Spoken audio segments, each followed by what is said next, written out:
your homemade superhero costume. I've got my mask and my cape. I have a mask, a crown, and a cape. This is Rachel. You can't tell. If you had a superhero name for this superhero costume, what would it be?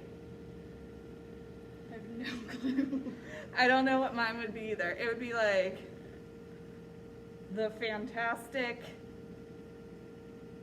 yellow person, because you also can't see, but I've got yellow on my pants. I don't know. Maybe lion, because there's a lion on my cape. I'd be the lion. Roar! You could be Be the queen. the queen. The queen. There we go. What is your superhero name?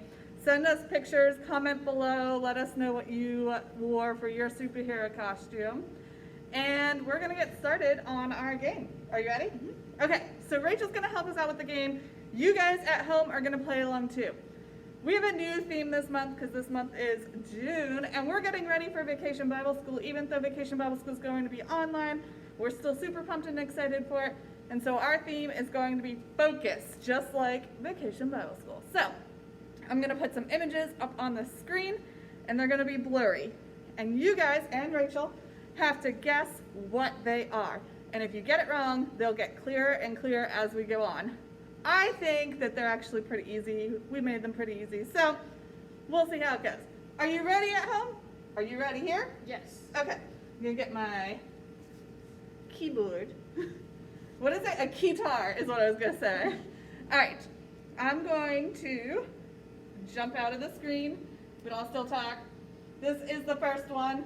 That's actually harder than I thought. Can you tell what it is? Any ideas? To you guys, it probably looks like a blank screen, but there's something right here. Any guesses? You can also pass. I have no guesses. All right, we're gonna pass, move on to the second one. This one's pretty clear, or it is clearer. It almost looks like an X-ray to me when I'm looking at your screen that you guys are watching. This kind of looks like an X-ray. Any guesses? Yes. Is it a paperclip? A paper clip is what we're going for. Do you guys agree? We're gonna go to the next one. That's pretty clear. That is a paper clip. Here's the last one, the clearest. Good job, Rachel. You got it. Yay. Woo! Okay, I feel like this one's going to be easy, like really, really easy. Here comes the next one. Any ideas? A rose? A rose. Do you guys think the same thing? When I look at your screen, like what you're seeing, it almost looks easier than when I'm looking at this screen, which is weird. We're gonna get clearer and clearer, and the clearest, and it's a rose. Rachel got it right. Did you? Okay, next one. What is it?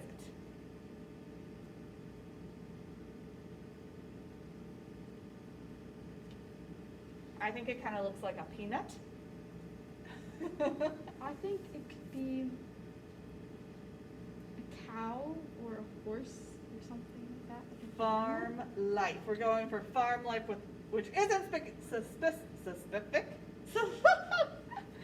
words. But we're going to move on to the next one, see if we can get it even better. Nope. I'm still going with farm animal. Sticking with farm animal. Sheep? A sheep. What do you guys think? The clearest. It is. It's a lamb or a sheep. Ta-da! And pet him. Because he looks nice and fluffy. All right, here comes the next one. You're doing awesome. Any guesses? No. Do you guys have any guesses? All right, we're going to move on to the next one. Ready? Oh. Scissors? We're guessing scissors. What are you guys guessing scissors? We're going to get clear? It's pretty clear there. Here's the clearest. It's scissors. I shouldn't put my hand too close to them. It's like they're going to cut them off. Eek! Paper. Rock. Okay. Next one. Maybe. Okay. Here's our next one. What is it? Any guesses? A rock? A rock. Oh, like rock, paper, scissors. Do you guys have a guess? Are you guessing rock? There's our next clearer one. That doesn't really look any clearer though.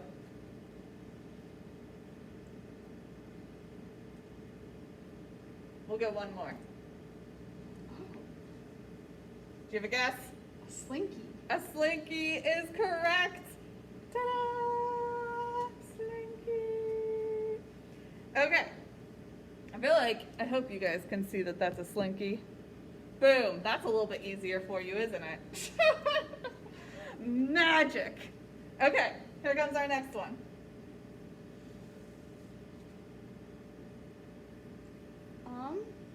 I'm gonna go with a chair. A chair. Next one. Still a chair? Mm-hmm. We're still going chair. Next one. A rocking chair. It is a rocking chair! We really want like the exact answer here. All right, here comes another one.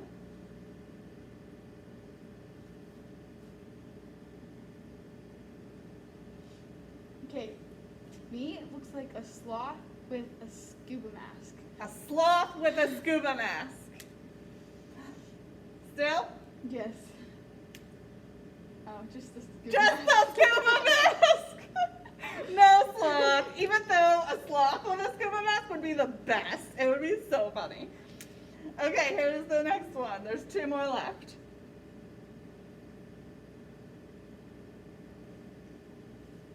Maybe some type of bug. Ooh. Looks like a spider. A spider. Beetle. It's a beetle! And it's also kind of hairy. I think it's really cute though. I think I'm not it looks gonna really lie. gross. I think it's cute. I think it it's looks lots really of pretty gross. colors. I'm gonna pet the beetle too. Because that's what you do with beetles. Right? Alright, last one.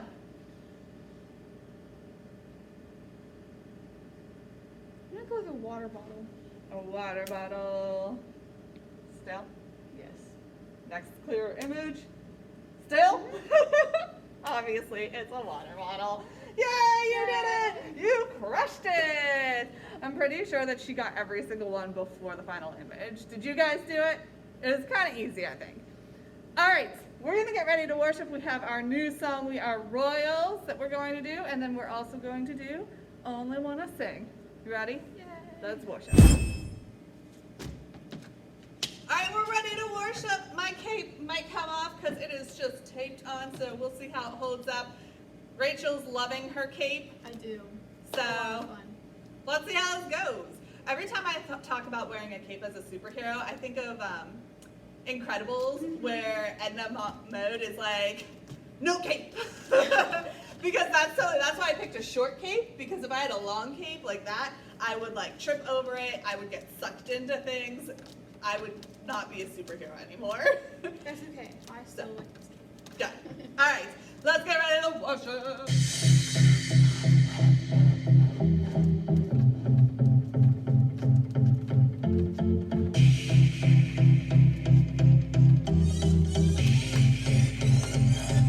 From urban streets to open plains, we are under one name. No one is lost or goes unseen, 'cause we're all loved by our King. This is nothing ordinary.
guys, let's get to our lesson. Obviously, I've switched locations, but that's okay. We're just going with the flow.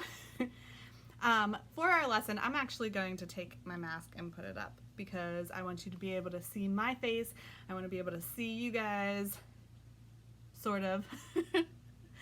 So if you are wearing a mask and need to flip it up, go for it too. Get yourself comfortable and ready for our lesson. We said earlier that all this month we're focusing on a theme of focus, right? We're going to do that actually the whole summer. Our theme is going to be to focus, just like VBS. And for June, we're focusing in on having compassion. So our story today is going to help us talk a little bit about what compassion looks like. If you guys don't know what the word compassion means, I'm going to tell you right now. A lot of people will say compassion is just loving a lot. And you know what? That is really partially true. But it's more than that. Having compassion is when you see somebody who's hurting or somebody who's sad, and you come alongside them and you feel those things with them. Have you ever had somebody in your family, maybe a parent or a sibling, and you saw that they were going through a really hard time and you felt for them? Maybe your sibling was getting bullied and you felt angry for them and with them. Maybe it was a friend. Maybe a friend got hurt by another friend and they were sad and you just felt their hurt and just wanted to fix it. That feeling what others are feeling, trying to understand what they're going through, that is compassion. Compassion is love, and it's feeling with others. It's trying to understand what they're also going through. The Bible gives us lots of examples of compassion. Examples from Jesus, examples from many people. And today we're going to go to the Old Testament in the book of 1 Samuel, and we're going to talk about two best friends, David and Jonathan. Now, if David sounds familiar, it's because we've talked about David before, and you might have just heard about David before. If he doesn't sound familiar, then don't worry, because we're going to talk about him today. Not a big deal. This is the same David who, when he was just a little shepherd boy, was told he would be king one day. That's right, when it came up to his brothers who were big and strong and tall and in the army, God chose small little David to be king. Now, he's not king yet, but then this is also the same David who fought Goliath. When nobody in the army would stand up to the giant Goliath, David stepped in with God by his side and defeated Goliath. This is the same David. Now, because David was preparing to be king, he was living with the king at the time, who was King Saul. And King Saul had a son named Jonathan. And Jonathan and David became best friends.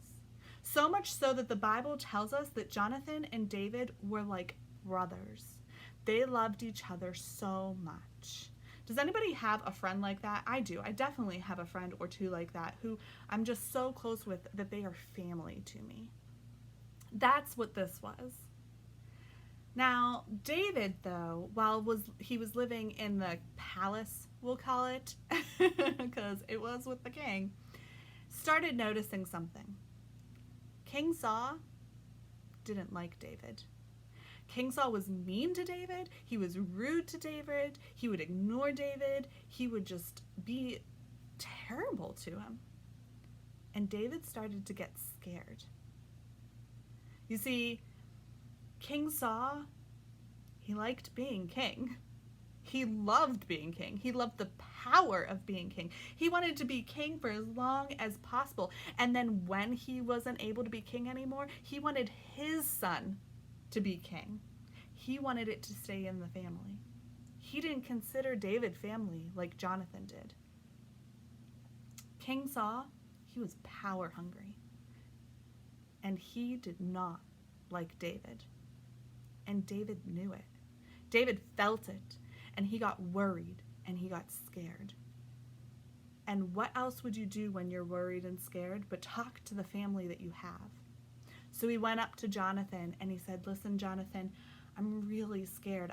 I think your dad is going to try and kill me. He doesn't like me at all, and he doesn't want me to be king. Well, this is Jonathan's dad we're talking about, right? So Jonathan is in a kind of hard spot. It's his dad and it's his brother. Who does he side with? And this is what Jonathan says. He says, I don't know. I don't think my dad would ever do that, David. But here's what I'm going to do. If you're that worried, I'm worried for you. So I'm going to see how things are. I'm going to find out the truth. I want you to go hide because I want you to be safe. And when you're missing from dinner, if my dad, if King Saul is so angry that you're gone, then I'll know that you're right. He wants to hurt you. And I'll come warn you.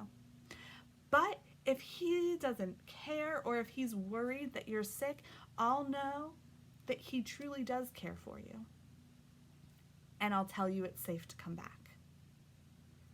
David goes along with this plan. He says, great, I'll go hide, you go test the waters. They create this plan of how they're going to communicate with each other. And Jonathan says, you're going to hide in the field. And after dinner, I'm going to go shoot arrows. And I'm going to bring my servant along. And I'm going to shoot the arrows to the side of the target. And if I yell for my servant to go get the arrows and tell him that they're to the side, that means things are safe. Come back. But if I tell the servant to keep going, they're further away, hurry, go get them, then that means it's not safe to come back. You need to leave. David and Jonathan agree on this. David goes to hide, and Jonathan goes to have dinner with his family, with his dad. When Jonathan sits down at the table, King Saul looks over and sees the empty setting where David would usually sit. And he asks Jonathan, where's David at? Jonathan tells King Saul, you know what? David, he really wanted to see his brothers and he was missing them terribly. And he asked me if I thought it was all right for him to go. And I told him, go back home, visit with your family, and then you can come back later. Well, King Saul is furious. He is so unbelievably angry that he starts yelling at his own son, Jonathan. He tells him, how could you do such a thing? How could you let David go? He's going to escape, and then he's going to become king one day, and you're supposed to become king one day. He gets so angry that he throws things at Jonathan. Craziness, right? But Jonathan knows right away, wow, David was right. He's not safe. And Jonathan gets really scared for David. There's that compassion again, right? David is scared, and Jonathan is scared for him. But he does something about it. Jonathan moves into action. After dinner, he goes straight to the field with his arrows and his servant. He shoots the arrows to the side of the target, and when the servant goes to pick up the arrows, he yells to the servant, keep going, they're further, go far, far away. The servant goes, he picks up the arrows, and then Jonathan sends him away. Once the servant is away, David comes out of hiding, and Jonathan, he tells David, you are not safe. You need to go. I love you like a brother, and I am worried for you, and you need to be safe. You go. And the Bible tells us that the two of them, they embrace each other. They hug each other and say goodbye. Another compassionate act. Jonathan shows so much compassion to his friend, to his brother. And I'm sure it wasn't easy because King Saul's his dad. But when he sees somebody who's scared, he sees his brother, his friend that is scared, he's scared for him, and then he goes into action and warns him to get away. I'm going to point out a verse specifically from this Bible. Earlier on in the story, the Bible tells us this. Jonathan loved David as he loved himself. That's how much Jonathan loves David.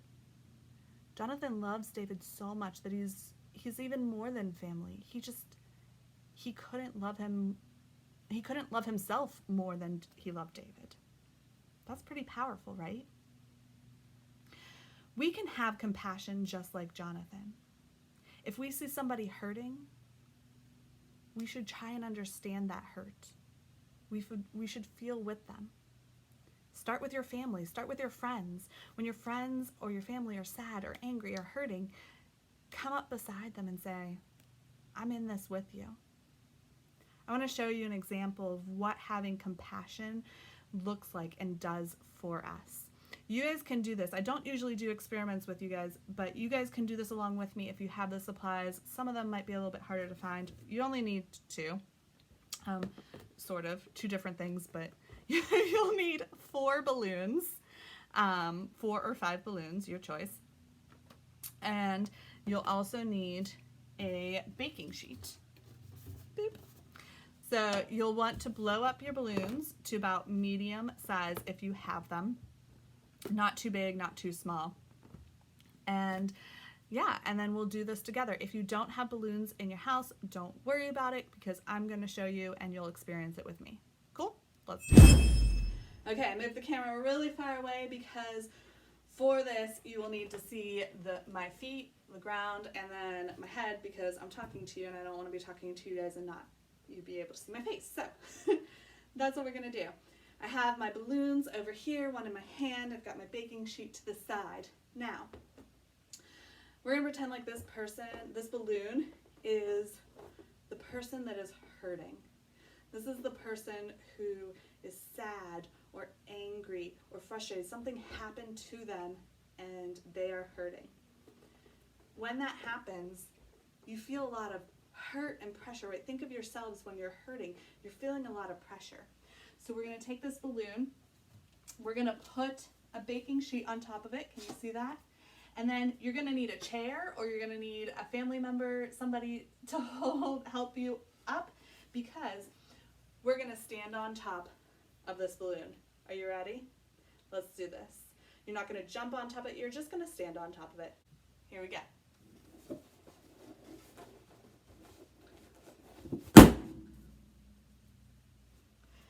Okay, I don't know if you heard that. That was pretty loud. But when that balloon was by itself feeling the pressure, it popped. Athena was right there whining. I don't know if you heard that too, but she was not happy about the popping. Now, here's the thing. If we're showing compassion, that means we see the hurting person and we're joining along with them. So this is where the rest of the balloons come into play. This time, we have our hurting person right there. We're going to put them underneath our baking sheet. But we also have, this hurting person has friends and family who are going to show them compassion and come alongside them. So if you're following along, you're going to put your balloons, all of them, underneath. Squish them in nice. Underneath the baking sheet. And this time we're going to step on them. Are you ready? I mean, we stepped on them last time too, but we're going to step on it. Ready? Here we go. Oof. Sorry? Ta-da! No popping. We still have 1, 2, 3, 4, and 5. All of the balloons survived. Because this hurting balloon had people to surround it and have compassion, it was able to have courage and strength to withstand me standing on top of them. When we have compassion for others, we grow stronger together as a community. Make sense? When Jonathan had compassion for David, they grew stronger together. They became... we're going to continue to talk more and more about compassion as the month goes by. So hopefully by the end of this month, you'll be full of knowledge of how to show compassion to others. Until we talk about it more next week, I want you guys to practice by watching out for times that you can have compassion for people in your family, for your friends, for people that are around you. We're going to pray, and then I'm going to tell you what next week's theme is going to be. Are you guys ready? All right. God, we thank you so much for being with us. We thank you for keeping us safe, keeping us healthy. We thank you for showing us how to be compassionate by giving us the Bible and giving us examples of showing us how we can come along others and feel with them and feel for them and help them through it. Please be with us this week to show compassion to others, and please continue to keep us safe and to keep us healthy. In your name we pray. Everybody said, amen. All right, next week our theme is going to be your favorite color. So you're going to wear your favorite color from head to toe. My favorite color is purple, so I will be wearing purple from head to toe. Super pumped and excited about it because I really do like my purple. I will see you guys next week. We'll talk more about compassion. Have a great week. Miss you guys. Bye.